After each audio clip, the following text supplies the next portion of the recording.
When policies limit accessibility in any fashion, that's going to be to the detriment of not only the disability community, but our society as a whole. And, I've always said this, transportation is the building block for economic growth. Every business needs patrons, and without access to transportation, that's not possible.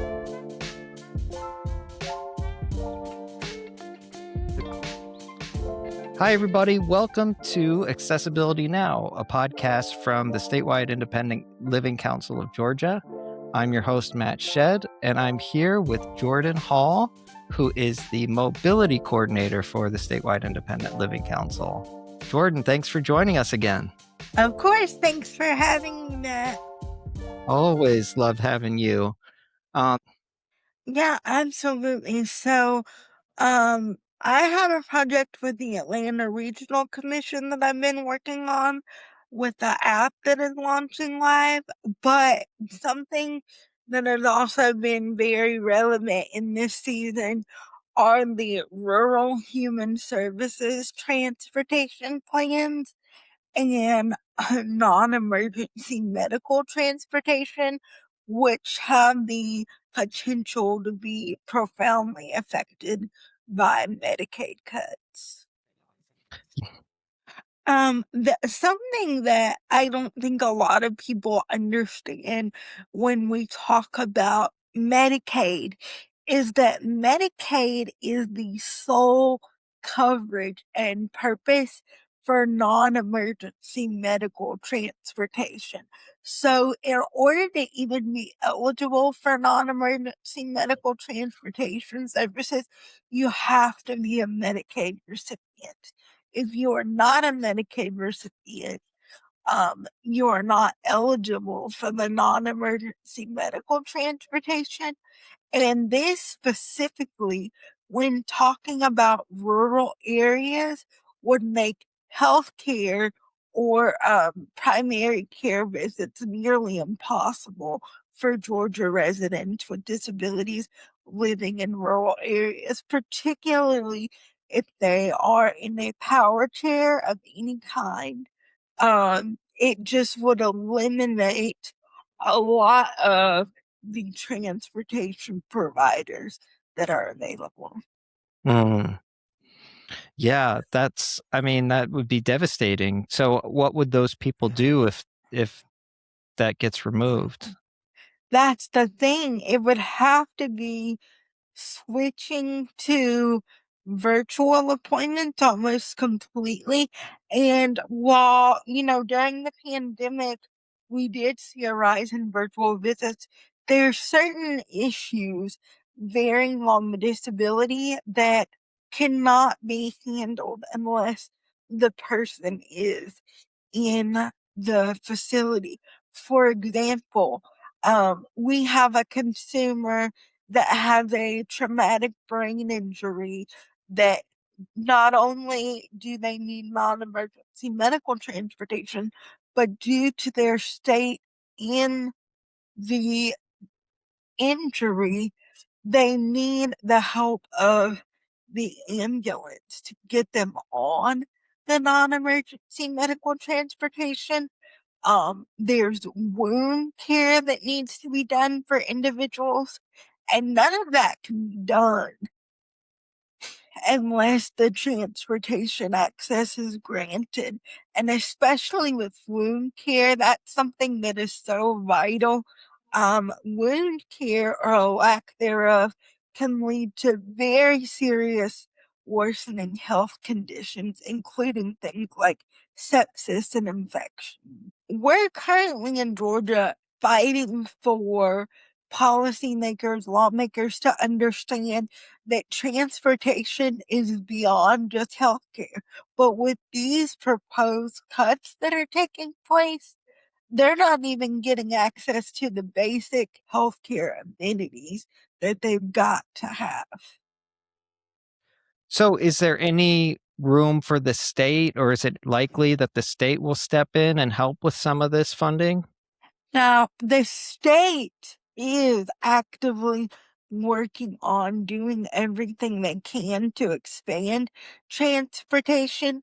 Senator Ossoff and Senator Warnock have signed off on a letter stating the need for increased transportation, and they are doing everything within their power to limit the um just the terrible things that are happening as a result of the Big Beautiful Bill, but that's very limited as well. I Um, see. because any transportation funding typically starts at the federal level, unless you're doing like a pilot project or something very specific to a county. So with Medicaid, like I'm saying, these NEMT providers rely so heavily on that. Wow. So I know you've been working on this app. Can you tell us about that, and if could that potentially help in this potential gap? Well, not particularly because it's specific to Gwinnett County.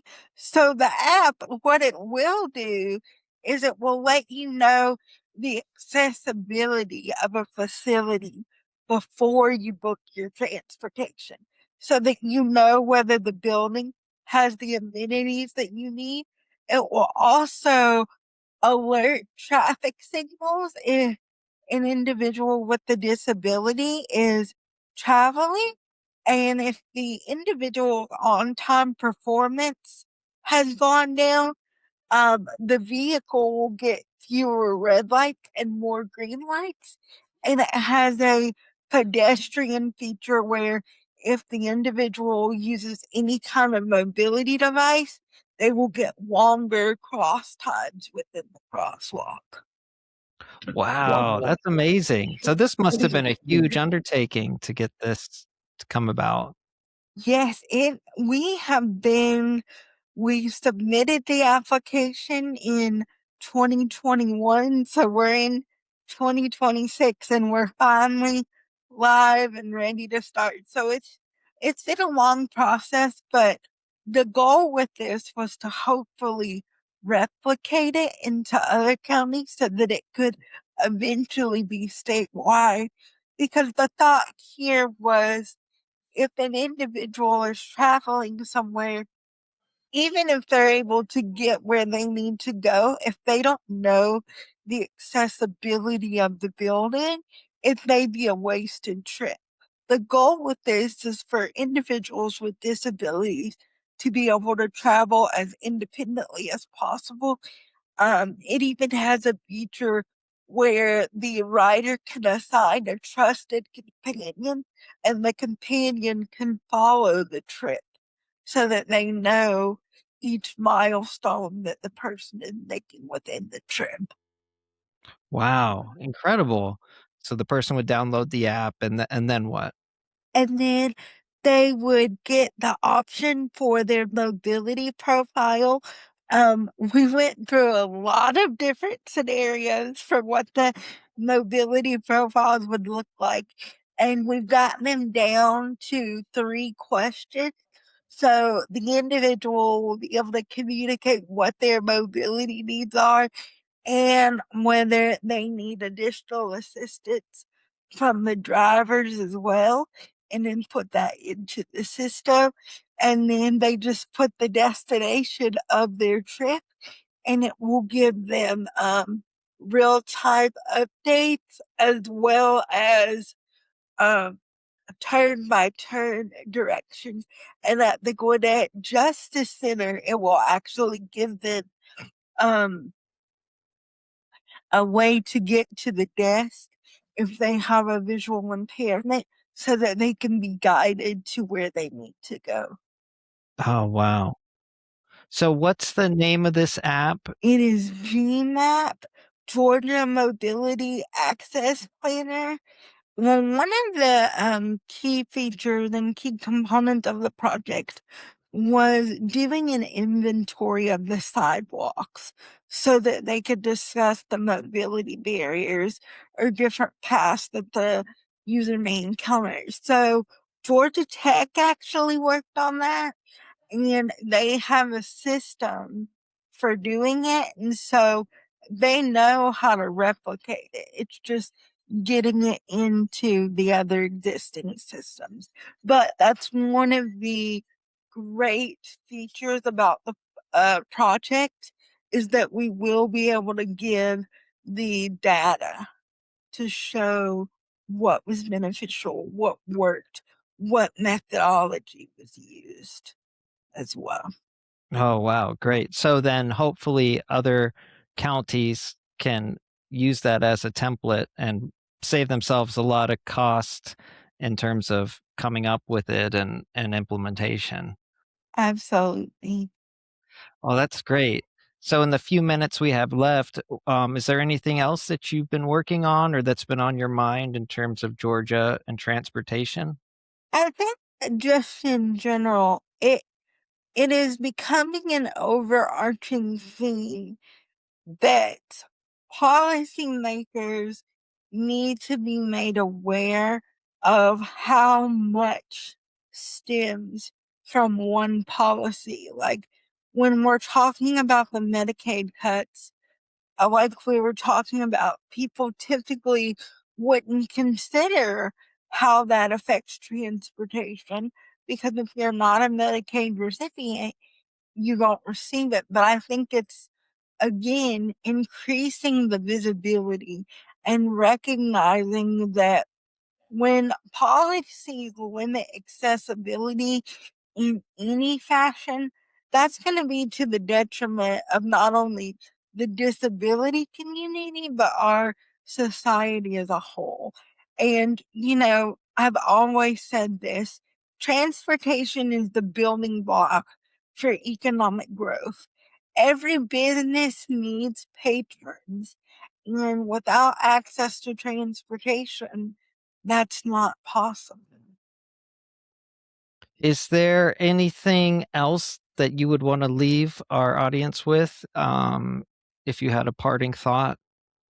I would just say, really let your voice be heard. And whatever that means for you, however is the easiest and most accessible way for you to communicate with your legislator, do that. Let them know you are an active participant in your community and you need these resources in order to continue to do so. I think every voice helps in whatever way that it can be brought to the table. And you deserve to be seen, you deserve to be known, and you deserve to have equity. Great. That's a great note to end on. Well, thank you so much, Jordan. Of course. My name is Loammi Aviles. I am the transit section manager at Gwinnett. So, could you describe for us the significance of the GMAP app? Sure. Outside of the fact that it is definitely one of its kind, and how it incorporates different technologies to achieve one single objective is to try to get safe trip planning for customers or users of the app.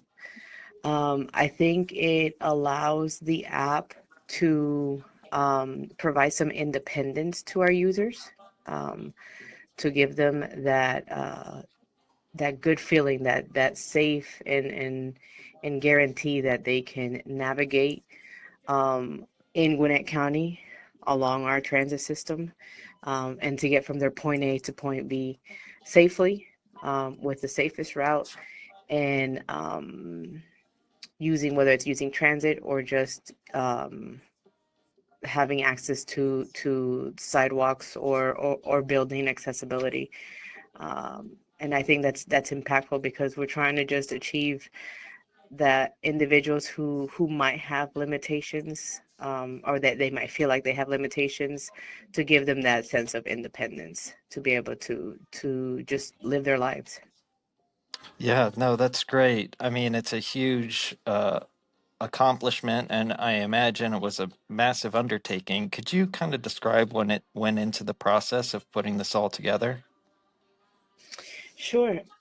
So this project was actually one of the first projects that I got assigned when I came over to Gwinnett County.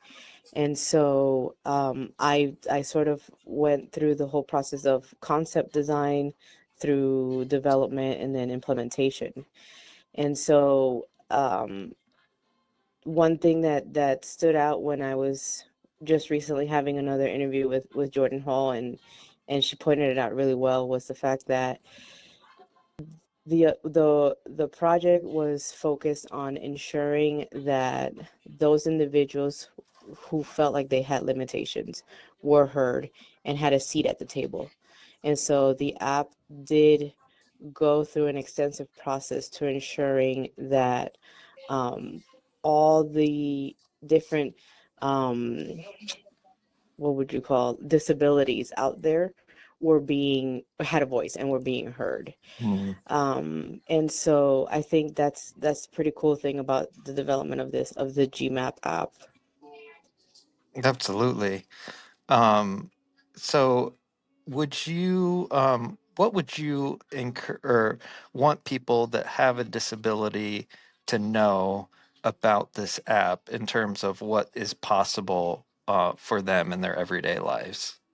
Yeah, most definitely. So one of the things that that's interesting about this app is the fact that since we partnered with Georgia Tech. And so as part of the project, they collected a lot of pedestrian data. And so all around Gwinnett County, along our transit system, all of the sidewalk information is sort of like housed in their database, allowing that information to get used within the app and allow to for the user to be able to identify the safest route, right? Because sometimes there might be obstacles along the path that prevents someone from finishing that last leg of their journey possibly. And so the cool thing about the app is the fact that it does use all that generated data, collected data from Georgia Tech to incorporate what is the safest route. Now let's just say that the app user is going to use transit, right, as their journey from point A to point B, then one of the cool features about the app also is the fact that the app does communicate with our transit vehicles. And so the operator gets a notification ahead of time that lets them know, hey, at an approaching stop, you have a user or a rider who's going to need additional time to board and alight the bus. So it kind of gives the operator a heads up to ensure that they are prepared to accommodate that rider, and it also brings the rider a sense of safety, right, and a sense of guarantee that they're going to get safely on that bus. The other thing, as a user, when you are using transit, you get a feature called Enhanced TSP, or transit signal priority. And so as a user, if you are riding transit and let's just say the vehicle does fall behind schedule, even just 1 minute, just due to traffic, then the quarters that have those technology in those intersections allows the intersection to extend that green light to permit the bus to continue through the light and help to make sure that that bus stays on time. So those are just some of those nice features that the app can provide, or benefits to the user while they are navigating within Gwinnett County. That's amazing. Well, is there anything else that you didn't get a chance to say that you'd like to say? I would just encourage anybody or everybody to just download the app and give it a try, and see for yourself how the app works, how you can incorporate it into your day-to-day lives as you're navigating through Gwinnett County. And then I would say the other thing would be to visit the GMAP website. There's a video on there on how to get all the intricacies of, planning your trip, booking a trip, getting it started. And I think that's important because, you know, some individuals might prefer that visual. Absolutely. Well, it's a huge accomplishment. Congratulations on pulling it off with the team, and thank you so much for taking the time to tell us a little bit about it. Yeah, no problem.